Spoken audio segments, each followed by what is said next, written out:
Tetapi bahasa implisit, bahasa yang dia lakukan, misalnya hari ini dia justru sibuk akan membuat rencana keliling Indonesia, lalu oleh PDIP disindir. Apakah keliling itu dalam rangka untuk menunjukkan ijazahnya? Karena hari ini semestinya Saudara Joko Widodo konsentrasi pada kasusnya, tidak usah keliling-keliling ke 38 provinsi. Terima kasih Anda masih di Rakyat Bersuara. Tadi mengutip apa yang disampaikan oleh Bang Refli terkait dengan bahwa kasus ini sebenarnya sudah tidak layak lagi, kemudian juga cacat secara formil dan juga material. Kita akan tanya ke pakar hukum pidana Pak Fikar. Pak, menurut Anda kasus ini sebenarnya memang belok-belok atau sudah on track dari Polda Metro Jaya dan juga Kejaksaan? Ya, saya belum akan menjawab langsung ya, tapi silakan, saya ingin ke belakang. Boleh. Karena silakan. tadi banyak yang menarik yang dikemukakan. Silakan. Mic-nya boleh didekatin Pak Fikar. Ya, oke. Yang pertama, dalam perspektif pembuktian ya pidana, maka kasus itu bisa dibagi 3. Yang pertama sumir, itu tilang. Ya. Yang kedua, kasus itu kasus singkat, ya pidana singkat. Nah itu umpamanya curi jemuran, copet di bis kota. Yang ketiga perkara biasa. Nah perkara biasa ini yang dari sudut pembuktian itu sulit gitu. Nah karena itu dia butuh waktu lama. Nah karena itu kemudian dalam hukum acara pidana itu ada diberi waktu-waktu itu. Ya, kalau KUHP yang lama, ya dari penyidikan ke penuntutan, pratut namanya, itu cuma 14 hari. Tapi sekarang menjadi panjang itu. Ya, sekarang menjadi panjang karena banyak tahapannya gitu, ya. Kenapa? Karena ada banyak hal terjadi di kasus itu. Seperti kasus ini kan akhirnya sampai 1 tahun belum naik-naik. Mestinya Pak Roy udah kalau ini dianggap kasus biasa, sebenarnya dari sudut pembuktian menjadi pertanyaan gitu. Sudah cukup atau enggak bukti umpamanya? Kenapa belum berani naik sampai ke pengadilan dan seterusnya? Nah itu yang harus diketahui oleh masyarakat itu saya kira. Nah yang kedua untuk menentukan apakah kasus ini bisa jalan terus atau tidak, sebenarnya hukum acara yang baru gitu ya itu sudah menentukan dari satu lagi yang ingin saya jelaskan. Tadi disebut-sebut ada penyelidikan yang namanya mencari peristiwa itu dalam perkara pidana itu di penyelidikan. Jadi karena itu ketika di penyelidikan orang itu bukan dipanggil, diundang oleh polisi. Karena undangan itu tidak punya konsekuensi yuridis. Tapi kalau dipanggil 2 kali gak datang bisa ditangkap. Maksudnya dipanggil paksa gitu ya. Nah baru kemudian setelah peristiwanya ada baru masuk ke penyidikan. Penyidikan itu mengumpulkan alat bukti, tindak pidananya menjadi terang dan ditentukan siapa tersangkanya.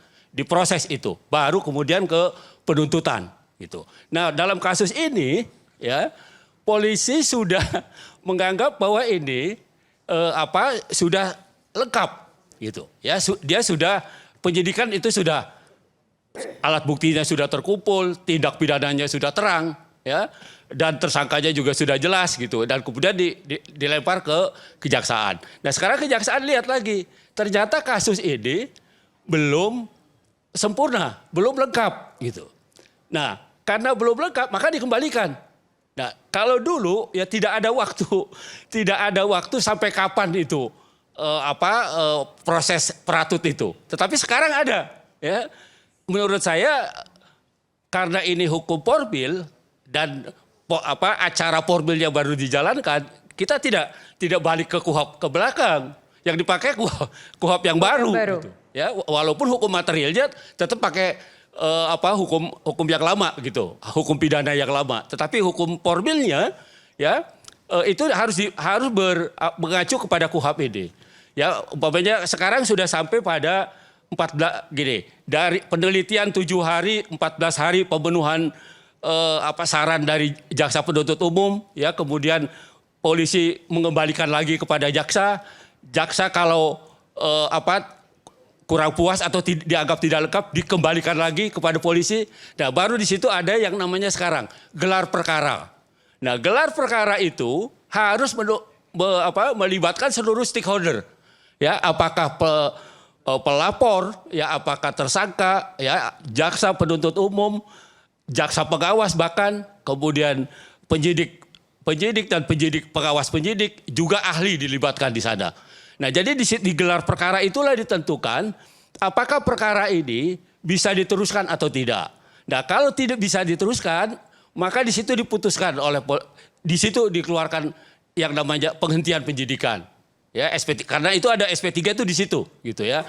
Apakah bisa di SP3-kan atau tidak. Nah, tapi kalau gelar perkara ini menyimpulkan ini bisa diteruskan, ya, maka dilemparkan lagi ke jaksa penuntut umum. Tapi kalau jaksa penuntut umum juga masih ragu, dia punya waktu 14 hari juga untuk menentukan apakah kasus ini bisa dilanjutkan atau tidak gitu. Ya, dia punya waktu 14 hari. Ada dasarnya atau tidak. Nah, kalau dia menganggap tidak ada dasar, KUHAP pun memberikan kewenangan kepada jaksa, yaitu SKP 2, ya, surat keterangan penghentian penuntutan. Gitu. Nah, itu prosesnya seperti itu. Nah, kalau Menurut Anda lihat, mana yang akan terjadi nih, Prof? nah, kalau lihat waktu-waktunya, sebenarnya para pihak udah bisa lihat gitu. Lembaga pengontrolnya ada, pra peradilan. Sebenarnya kalau mau mempersoalkan itu sebenarnya bisa gitu. Kenapa kok lama gitu Bapak ya? Baik pelapor maupun terlapornya ya itu bisa mempersoalkan itu. Kenapa lama umpamanya? Ya, karena sekarang sudah jelas. Kalau sudah jelas seperti itu, maka sebenarnya dari sudut hukum acara itu bisa disimpulkan penyidikan ini ya tinggal kita bisa nilai sendiri sah atau tidak sebenarnya. Bang Kozi, ada rencana untuk melakukan pra peradilan itu? Jadi begini, pertama opsi pra peradilan itu adalah opsi terbuka, bukan hanya bagi yang terlapor tapi juga pelapor, sama-sama. Nah, hari ini kedua-duanya merasa dirugikan. Pelapor merasa dirugikan karena terlalu lama, terlapor yang sudah jadi tersangka juga tidak ada kepastian hukum terhadap hal itu. Dan yang ketiga, inisiatif itu apakah diambil oleh terlapor dalam hal ini Roy Suryo dan kawan-kawan yang kami tangani? Saya mau tegaskan demikian. Hukum produk politik. Otoritas dalam penegakan hukum memang dari sisi keterikatan proses dan prosedur terikat dengan norma hukum. Tetapi dari sisi policy terikat dengan otoritas politik. Kami belum bisa membaca otoritas politik akan berpihak kepada siapa. Dan kalau kami tempuh pra peradilan, padahal otoritas politik bisa dikendalikan oleh pihak-pihak tertentu untuk melegitimasi proses penyidikan, itu sama saja bunuh diri. Tapi sebenarnya pihak Jokowi juga sama, dia juga tidak berani mengambil upaya pra peradilan kalau dia merasa ini lama. Kenapa? Dia juga masih melihat otoritas politik akan berpihak kepada siapa. Lebih lanjut, saya juga memiliki keyakinan, saudara Jokowi sendiri nggak mau sampai ke persidangan. Sehingga kalau keputusan pra peradilan ditempuh oleh Jokowi hasilnya ditolak, dia akan malu. Kalau hasilnya diterima, misalkan kasus ini masuk ke persidangan, berarti itu bunuh diri politik bagi Jokowi. Dia harus diadili. Coba bayangkan, mantan presiden diadili di sebuah sidang yang terbuka untuk umum. Dan nanti dalam sidang itu Rustam Effendi akan bertanya, Pak Jokowi, bibir Pak Jokowi itu sama enggak dengan ijazah? Pak Jokowi, itu kumisnya sama enggak? Ini kan sesuatu yang menurut saya bukan hanya ansi soal material. Apa Jokowi hingga sampai saat ini masih konsisten akan mau hadir di persidangan? Begini, bahasa eksplisit dengan implisit itu berbeda. Kalau bahasa yang disampaikan kepada ya relawan, kuasa hukum ya normatif, memang harus begitu. Tetapi bahasa implisit, bahasa yang dia lakukan, misalnya hari ini dia justru sibuk akan membuat rencana keliling Indonesia, lalu oleh PDIP disindir. Apakah keliling itu dalam rangka untuk menunjukkan ijazahnya? Karena hari ini semestinya saudara Joko Widodo konsentrasi pada kasusnya, tidak usah keliling-keliling ke 38 provinsi, 514 kota kabupaten. Apa yang salah dari hal itu, Bang Ya, Kozi? tidak relevan. Harusnya dia fokus membersihkan posisi politik yang hari ini dalam tanda petik tertuduh ijazahnya palsu. Oke, saya mau tanya ke Bang Boy deh, Bang. Tanggapan Anda terkait hal ini seperti apa? Iya, pertama Mbak, saya mau bilang bahwa ini lagu lama diputar terus. Ya, Mas Roy mutar lagu lama, Bang Kosin, apalagi Bang Refli sama juga modelnya. Lagu lama yang mana? Lagu lama diputar-putar terus. Lagu lama yang mana, Bang Boy? Seolah-olah membuat masyarakat menikmati. Padahal masyarakat sudah bosan.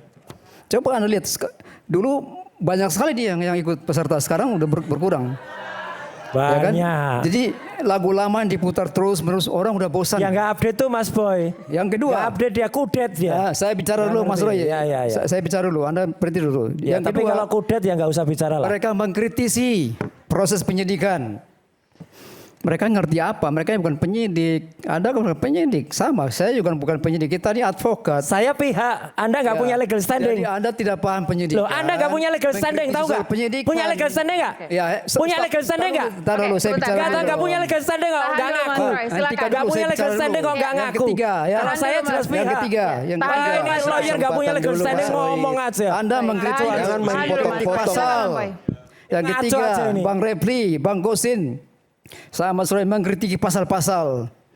Tapi apa upaya Anda? Justru kewajiban Anda ini kan kami advokat. ada upaya litigasi, Anda ini ada advokat, upaya non litigasi seharusnya dan kehadiran kami di menampilkan sini bagian dari performa tugas dan sebagai fungsi seorang advokat untuk yang membela kliennya kliennya, secara non bukan litigasi di luar meribut-ribut persidangan. sini. Anda baca Gunanya. undang-undang Oke, tentang sebentar. Tahan, Bang advokat. Kozi. Kalau tidak Masih ada paham, yang- jangan mengkritisi rekan Yang keempat, sejawat. Mbak. Ini yang tidak boleh. Saya bicara dulu, Menilai saya bicara dulu. Yang keempat. rekan sejawat dalam menjalankan kinerja. Padahal nggak punya legal Ini standing tidak saya apa bicara lagi yang keempat. Nanti akan saya kasih kesempatan Bahaya. untuk Ini menjawab. kacau Anda kalau masih ada kalau yang- saling potong. masih keempat. ada yang ingin Anda sampaikan. Silakan Bang Boy. Yang keempat, Maksud saya dengar kalau dulu, Anda Refli mau menyampaikan mengatakan pendapat, bahwa sampaikan. ini kasus Nggak usah kadaluarsa. menilai kinerja rekan Mas sejawat. Kosi, Anda baca dengarlah. kode Tadi etik Anda advokat. ngomong Gimana orang kita diam. bisa bicara kalau dia bicara terus Saya begini? jadi ragu Anda ini advokat Ini atau acara bukan? ini nggak memberi bicara, pendidikan Anda loh Mbak ya. bicara, Orang Anda ngomong respon dipotong-potong. ya. Ini terus. kacaunya Mereka karena ngomong ada kita orang-orang diam. nggak punya Tahan legal dulu, Bang standing ini diundang. Baik, baik. Lain kali nggak usah diundang Baik, mereka kita- itu. kita Ngapain kasih- aja gitu. Ini undang mereka acara itu. jadi kacau Mbak, karena orang saya lain lanjutkan tidak ya, Mbak. menghargai Ini orang nggak lain. punya legal Kita kasih standing. kesempatan Bang Bukan Boy sarjana hukum, sedikit nggak ngerti lagi hukum, nggak punya untuk legal standing, berbicara. kacau banget. Oke. Bang, jangan kritik secara Yang personal, keempat, Bang. Silakan. ini Bang Refli juga koar-koar ini katanya kadaluarsa. Pertanyaan saya apa yang Anda sebagai seorang advokat untuk mempertahankan bahwa ini kadaluarsa? Apa upayanya? Saya pengen lihat Anda advokat ini yang membela Mas Roy ini. Kalau saya jadi prinsipal seperti Mas Roy, sudah saya cabut kuasa pada kalian berdua. Lah kok Anda nggak jadi? Karena tidak pernah tidak mengupayakan hukum. Anda sendiri nggak bisa Hanya jadi bangun legal. narasi-narasi, Nggak bisa narasi-narasi jadi yang kuasa dibangun. hukum resmi kok ngomong Seharusnya aja. Itu yang tidak boleh upaya hukum ngurusi apa yang rumah harus tangga dilakukan, rekan Bang sejawat. Ya udah dijelaskan Baik, itu sama pakar hukumnya. Ada RJ ditolak nggak mau juga, ya kan? Ada Prapit nggak mau juga. Terus mau diapain? Maunya berkuar-kuar di medsos aja. Ini nggak ngerti Penampilan kalau sebagai seorang tidak hanya advokat. RJ sama Keliru, Prapit. keliru, Ada Mbak. 10 cara, saya aja ngerti Keliru. ada 10 cara. Baik. Baca dong, baca. Yang kelima, Baca KUHP baru maka dan minta KUHP dihentikan baru. kasusnya. Ini Baik, nggak saya mau update dengar. ini seorang Baik. lawyer nggak ngerti hukum. Yang ini parah. kelima, Saya mau dengar yang minta kelima. Apa dihentikan yang kelima? kasusnya. Ini advokat kok minta dihentikan kasusnya. Berarti Anda tidak mau bekerja.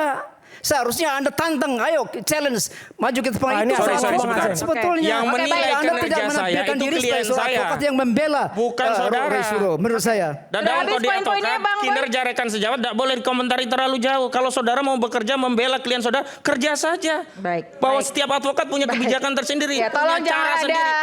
Nggak bisa begitu. Ya, makanya saya Penyerangan secara bilang. personal. Saya Baik. tadi tidak Sudah ada menyinggung kerjaan poin-poin saudara. poin-poin yang ingin Anda sampaikan sudah habis? Klien saya aja Oke, baik. puas Saya dengan persilakan kinerja Pak saya. Refli. Ya, cukup. Ya udah ya. Ya, cukup, terima kasih. Ya. Baik.